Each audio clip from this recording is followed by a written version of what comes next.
Amen. Hallelujah. Ang pinamataas na pagpupuri, paglalahati, pagpaparangal at sa ating tagapagligtas ang ating pinakamahal na Panginoong Hesus Kristo.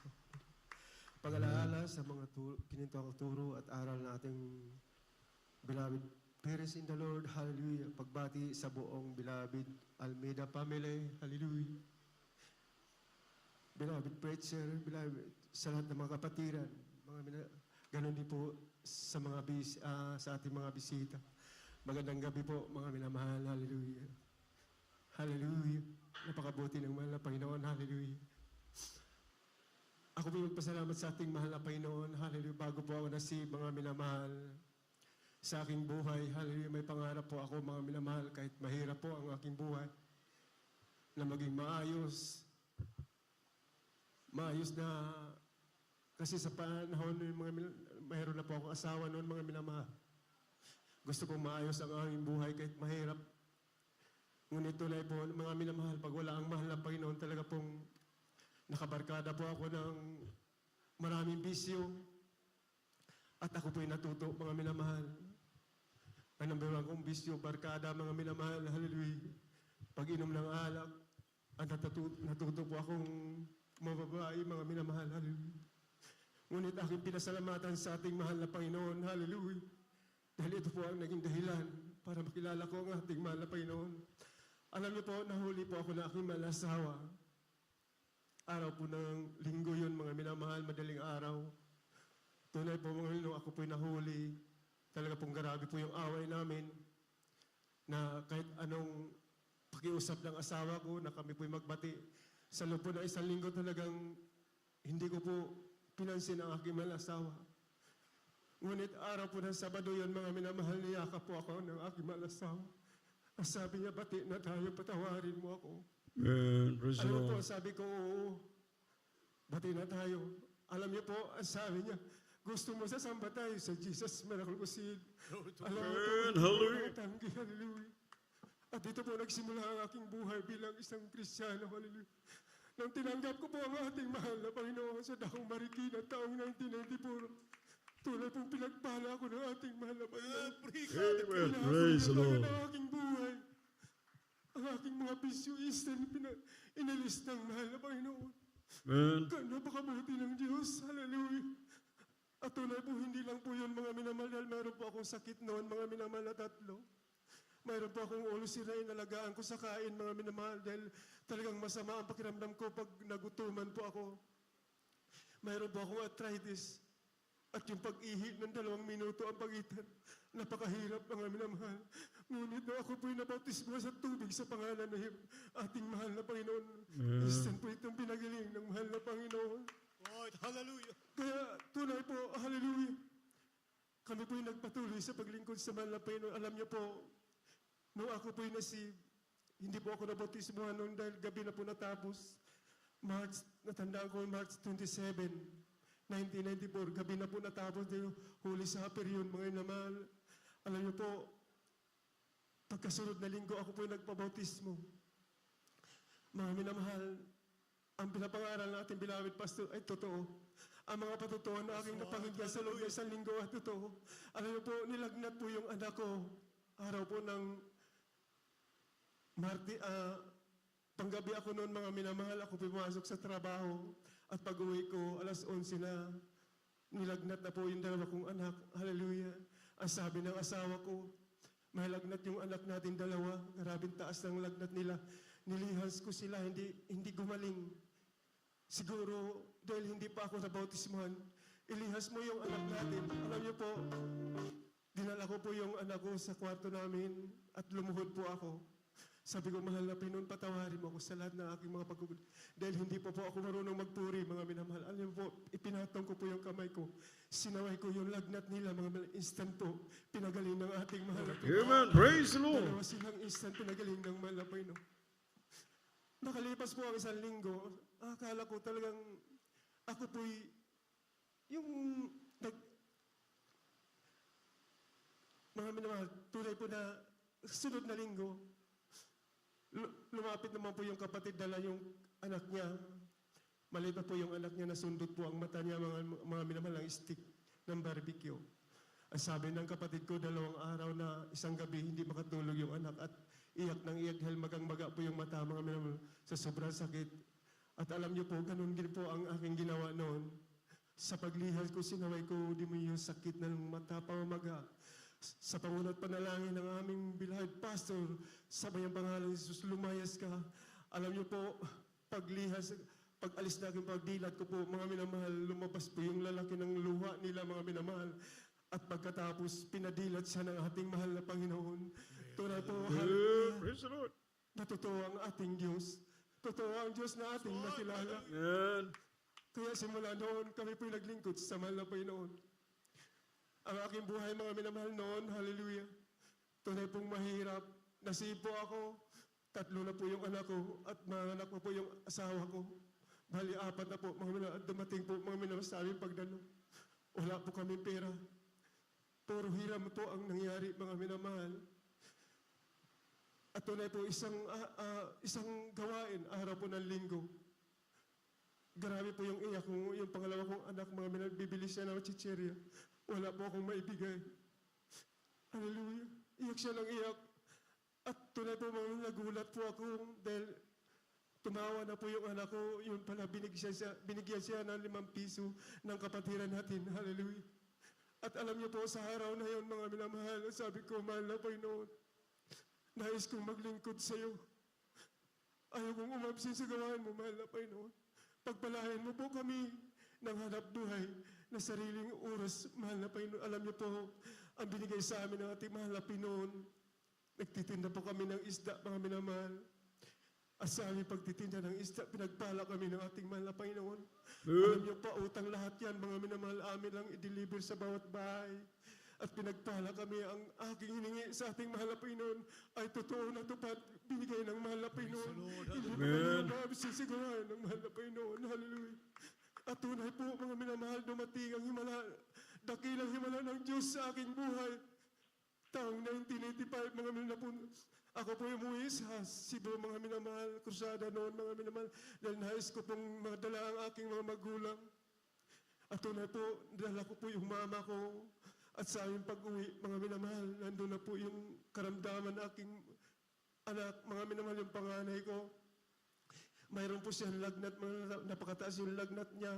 At ang nangyari sa kanya, grabe po yung takot na naramdaman ko dahil ang sabi ng anak ko na ang dami nilang nakapaligid sa amin, mga minamahal.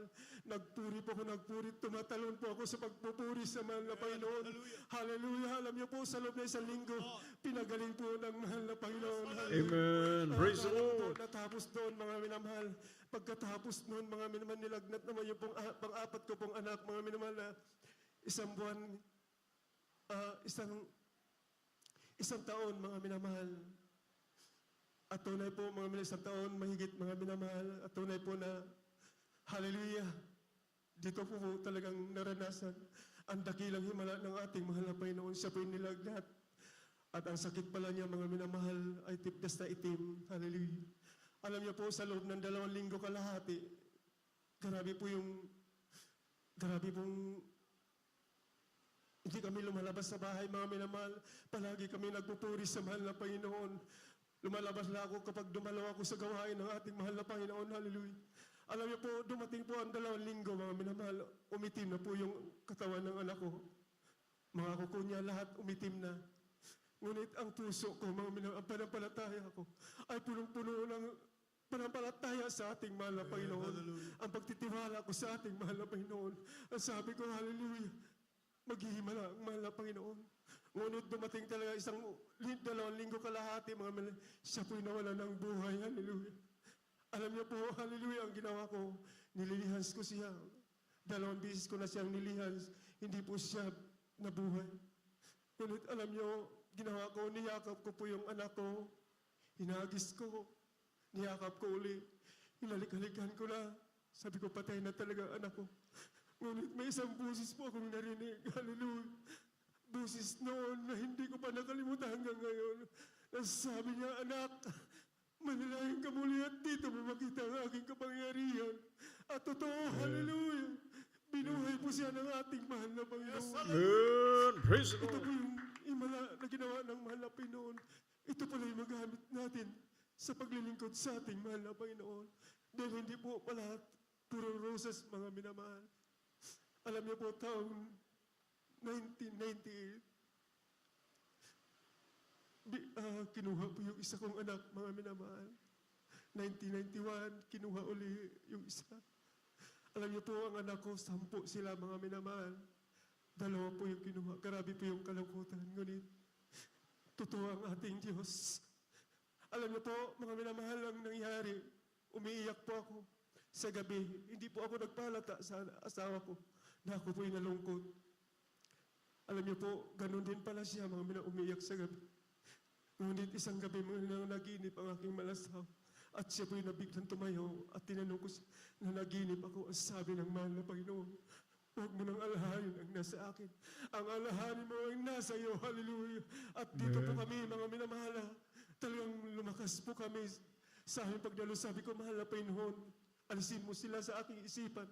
At totoo po, mga inalis ng ating mahal na Panginoon. Amen. Kaya tunay po, mga bagamat nandyan ang pagsubok, nandyan ang daming pagpapala ng ating mahal na Panginoon. Kaligayahan, kasiyahan sa paglilingkod sa mahal na Panginoon. Hindi kami pinabayaan ng mahal sa kahirapan. Pinagpala kami ng ating mahal na Panginoon. Bagamat hindi kami yumaman, ngunit sa aming pangailangan, sobra-sobra. Napakabuti ng ating mahal na Panginoon. Hallelujah. Amen. Praise the At Lord. pasalamatan ko rin sa ating mahal na Panginoon. Hallelujah. Alam niyo po, mga minamahal, taong 2014, mga minamahal, dumating yung grabe yung pagsubok sa buhay ko. Ang asawa ko na stroke. Ang anak ko nagkaroon ng epilepsy. Parang masiraan po ako ng bait sa panahon na yun. Ngunit humingi ako ng habag sa mahal na Panginoon. Na minsan sabi ko nga sa ating mahal na Panginoon, hindi ko na kaya. Ayaw ko na dumalo, mahal na Panginoon. Ngunit alam niyo po, sa pagtulog ko, pinalaala niya sa akin lahat ng dakilang himala ng mahal na Panginoon. Ang lahat ng aking mga anak, hindi ko dinadala sa doktor yan.